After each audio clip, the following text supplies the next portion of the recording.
Okay, now we're about to do an oil change, and I'm just documenting this in case I decide to sell this sled. It's got about 2,500 kilometers on it. I'll have a look at the odometer there. I've put 50 kilometers on it since I bought it.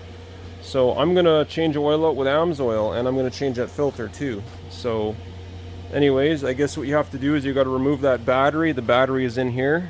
Take the battery out, and then it's apparently got a drain plug right there, and then in here is a screen. You're supposed to take that out and clean the screen too, and then there's a drain plug under here right on the bottom of the oil pan, and you drain that as well.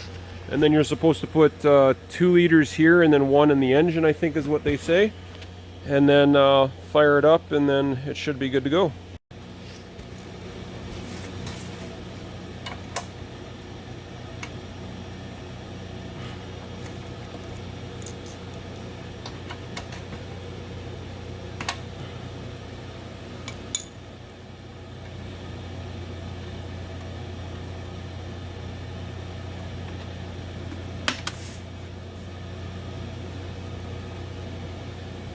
Well, that oil doesn't look very good at all.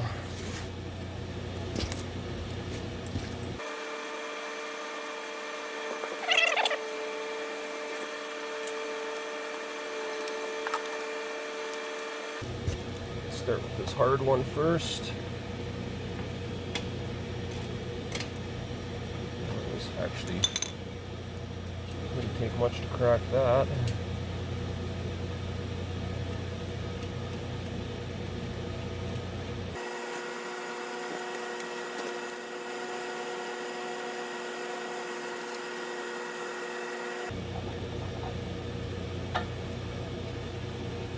The screen actually looks pretty clean.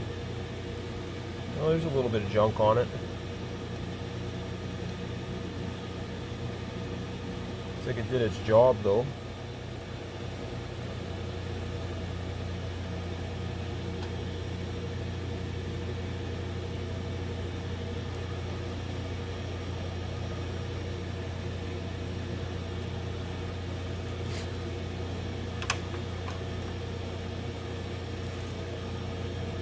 See if there's any oil in there.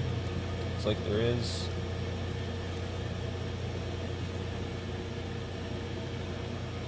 Try to get the low side, get it all out.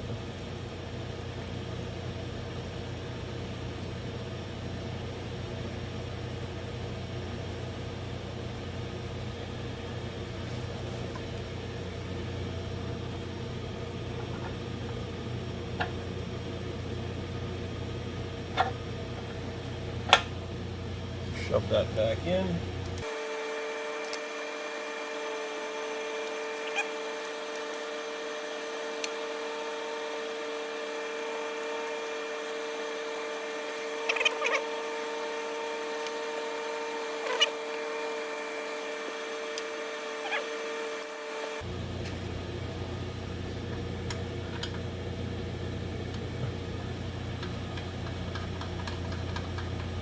Put that in.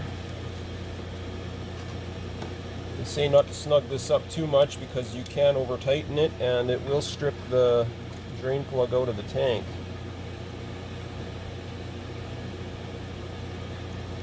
Okay, now we move to the drain plug on the oil pan.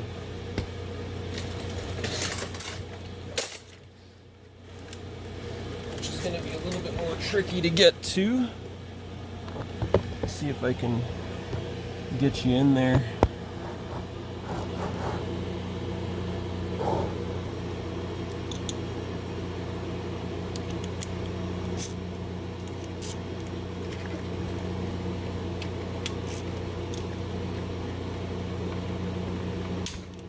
That was pretty tight.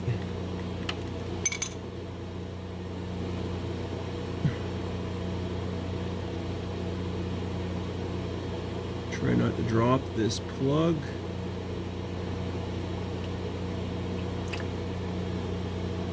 And we'll get the rest of it now. And we'll let that drain. I did take it for a good long ride to get it good and warm so that the oil would drain quick and drain nice.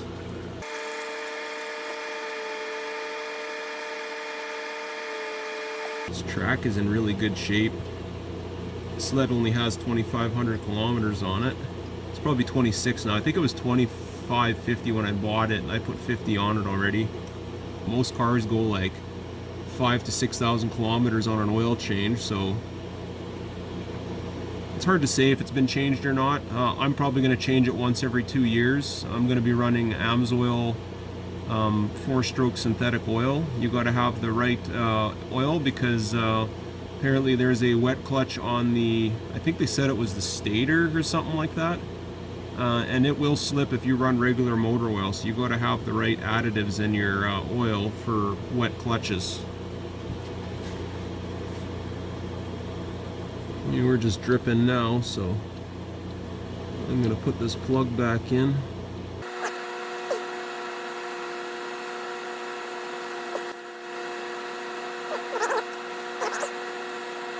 That's nice and tight.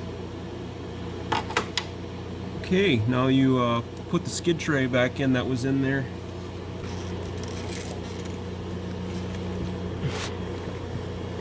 It's got these nice little ledge things that it catches on.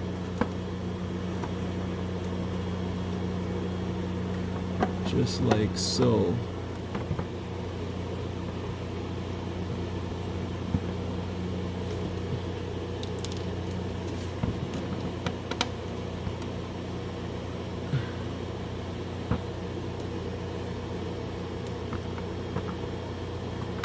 Could probably get away with just 2 bolts holding this in, but they opted to put in like 5. I'm not sure why, especially on a sled when every ounce matters, it seems like, because everybody complains about weight. Those hardcore mountain guys are like every 2 pounds they can shed off their sled, they're happy to do so.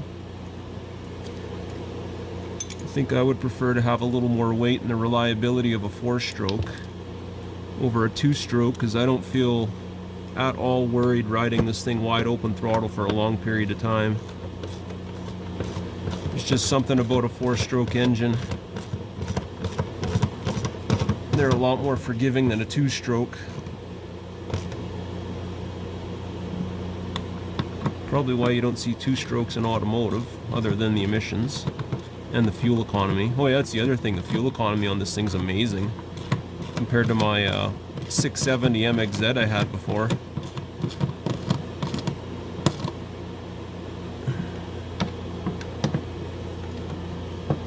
And yeah, the power it's got, like, I don't know, it's hard to say. I mean, the MXZ was pretty fast.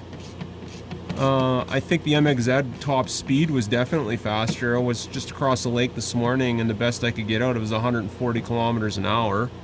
I've been to 145 on it, but I mean, a little bit of fresh snow, and we're turning a 151 track with a 2-inch paddle. The MXZ was turning a 121 track with a 1 1/4 paddle. And I've had the MXZ up only once to 160 kilometers an hour, which is 100 miles an hour. So far, this thing, I've yet to break 145 with it, but I haven't had ideal hard pack conditions either. Whereas when I did that with the MXZ, I was on hard pack, like smooth hard pack. It was like a road that was freshly plowed, where it was smooth, like smooth snowpack. So if I got this thing on an ice road and wound it right up, I could probably break that speed. Could probably get it up to 100 and, I don't know, lots of guys say they can get these things up to 180. Maybe that's the Rx1, that's with the shorter track. I don't know if you can do it with this 151 track and a 2-inch paddle. But it does get to 140 really quick. It just, after 140, it starts climbing slow. Whereas my MXZ, I'd get up to 100 kilometers an hour, and then it was not a super fast climb to get to 160. It was like, you could get to 140 no problem, but yeah, again, it would climb slow after 140. Alright, skid tray's back on. Now, what you gotta do is put your side panel back on, and then we'll start adding some oil.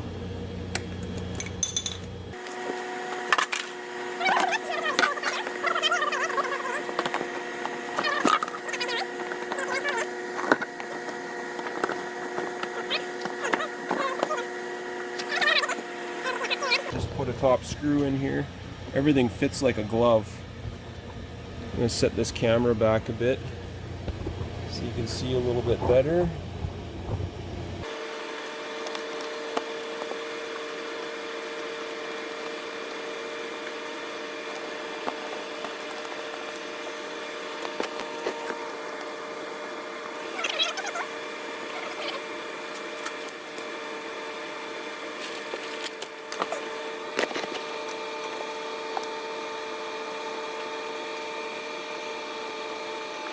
So I am missing a screw. I'm missing one for here, and then I've got another one to put back here up on the running board.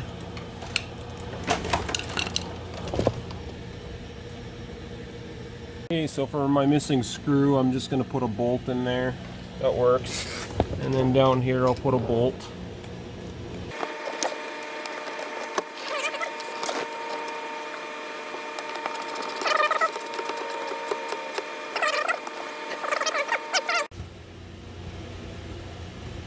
So you gotta undo this clip here, and then I guess his battery just lifts out.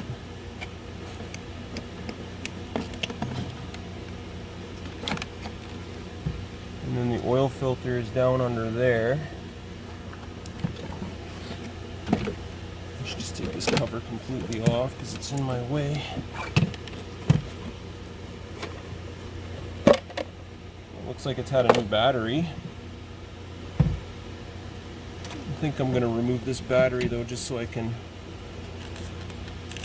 have better access.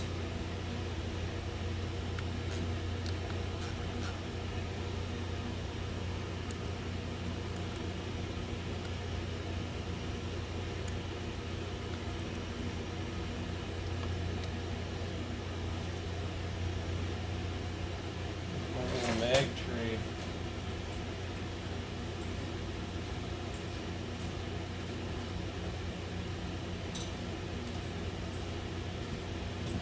Always put your stuff in a mag tray. There'll be little nuts in the battery that'll want to fall out too, so you'd want to make sure you don't lose those.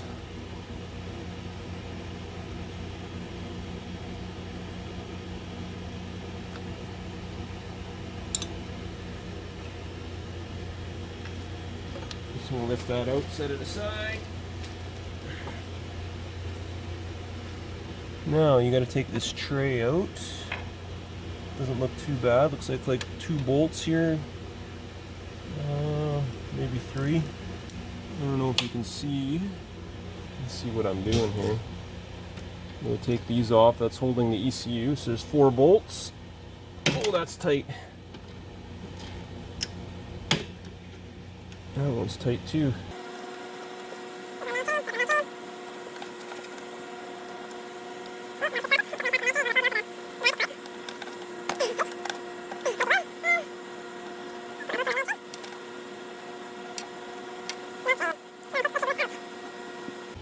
I don't think you got to take this whole bracket out, do you? Oh, it looks like you do. Wow, that's a serious pain in the butt. So their ECU's out of the way. Just plunk that down there. It's got a Fram oil filter, so it's probably been done. So I guess I'm gonna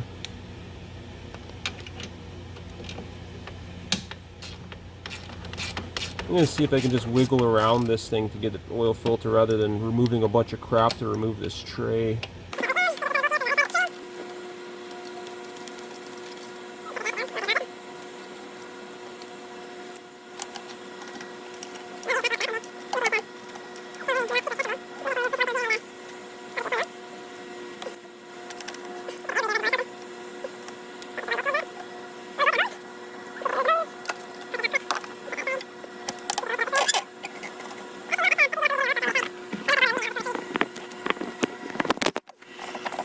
Okay, I've already loosened this with a tool, and then we're just going to try to spin this out.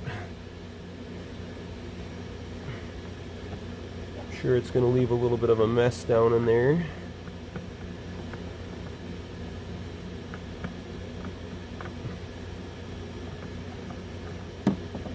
Yep, it did. So lube your seal up and spin your new one on. It's probably why Yamaha says you don't have to change the oil filter every time you change the oil. I'm not going to do that. And I'm putting on a Wix synthetic oil filter because I am going to be running synthetic oil. And I'm just going to crank this sucker tight by hand.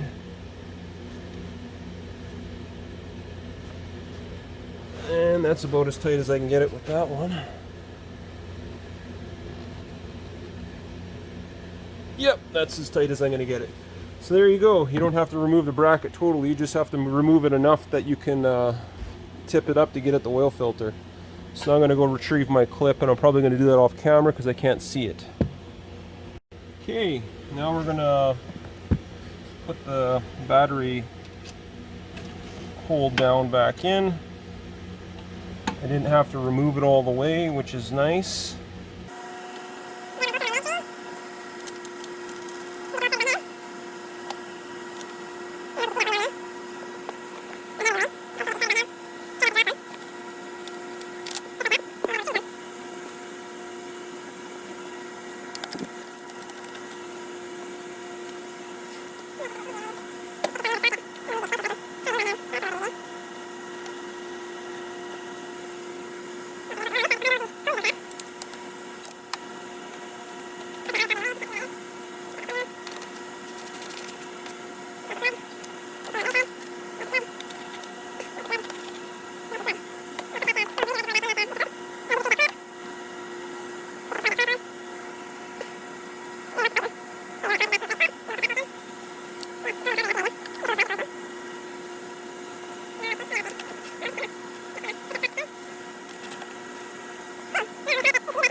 Okay, back to the intake box. We'll make sure you get this hose connected too.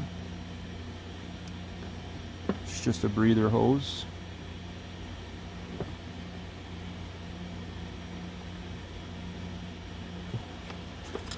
Now you try to,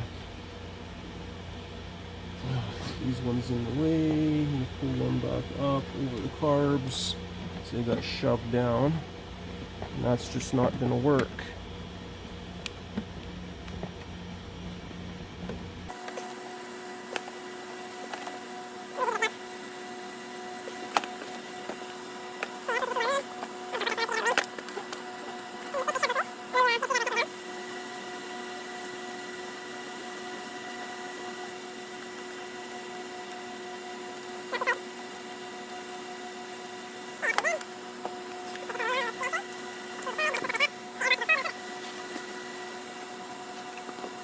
Got those little tab tangs there, flips down like that. Then you just snap all of these back into place, and then this thing here is actually what holds your air box down at the front. And blammo, that part's done. Now it's time to fill with oil. So flip that back up like that, and they say you put 1 liter in there and then the rest of it in here, and they say 3 quarts for this machine, but we're gonna find out. Okay, so here's my oil, amsoil. We'll plunk that in there and we're gonna start dumping her in.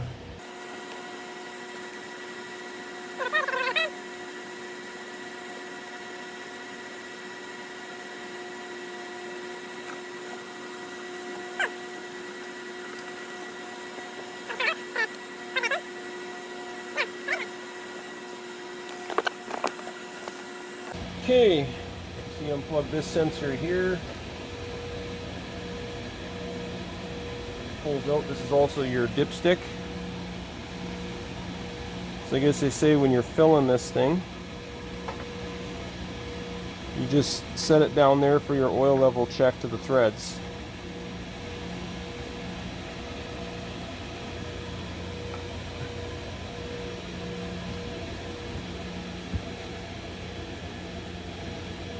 So now we've already put one in the engine, so now we're going to put two in the reservoir.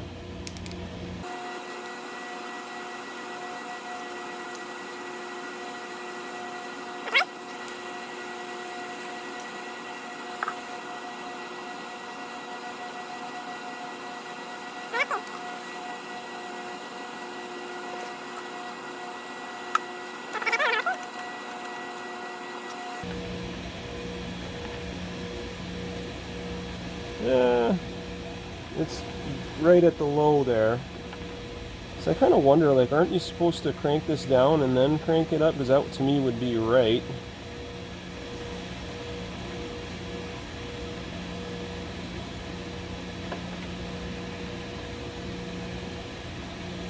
When I do that, it's right on the money.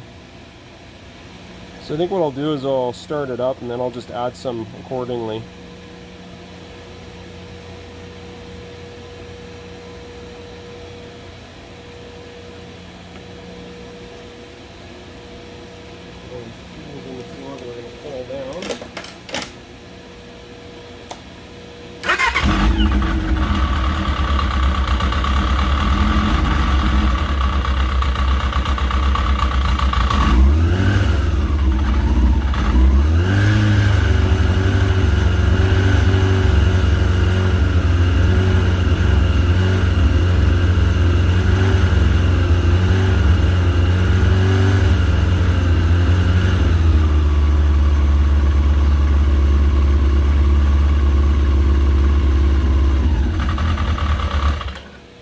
Now we'll check it again.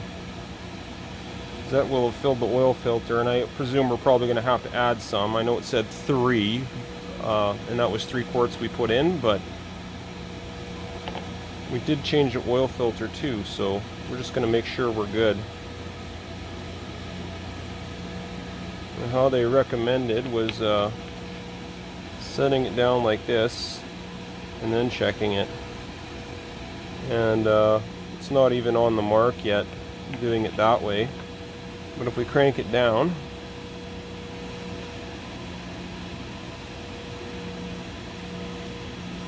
and then we check it, I bet you it's right in the middle.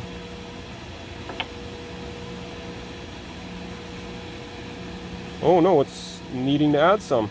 Okay, I guess we're adding some. Get this O-ring out of the way, back on here.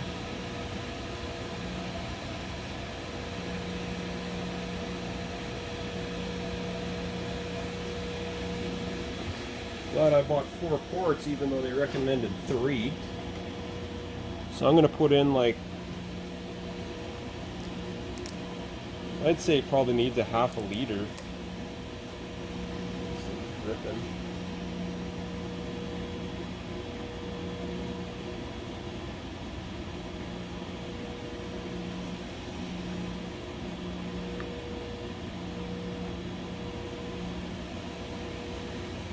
That's about a half.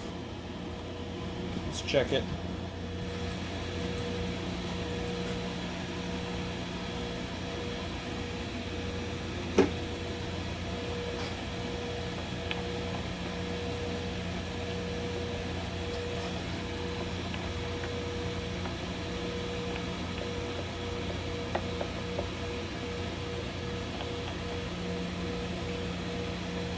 And it's in the crosshairs.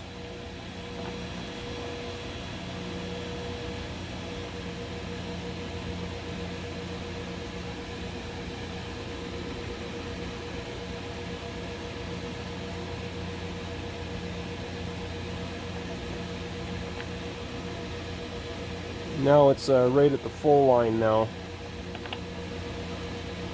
So I think we'll call that good, 3.5 quarts.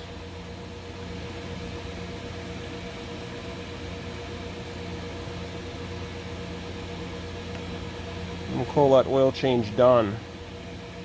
It's got oil in it. Oil level is full. Just wipe up any oil that we made a mess. I think that's just water over there. Yeah, it's water. Alright. And that's it. That's the oil change with amsoil. In case you're wondering the oil filter part number, there it is. That's the oil filter I used. And the oil was changed at 2,617 kilometers. If you like this video content, please hit like and subscribe. Thank you for watching.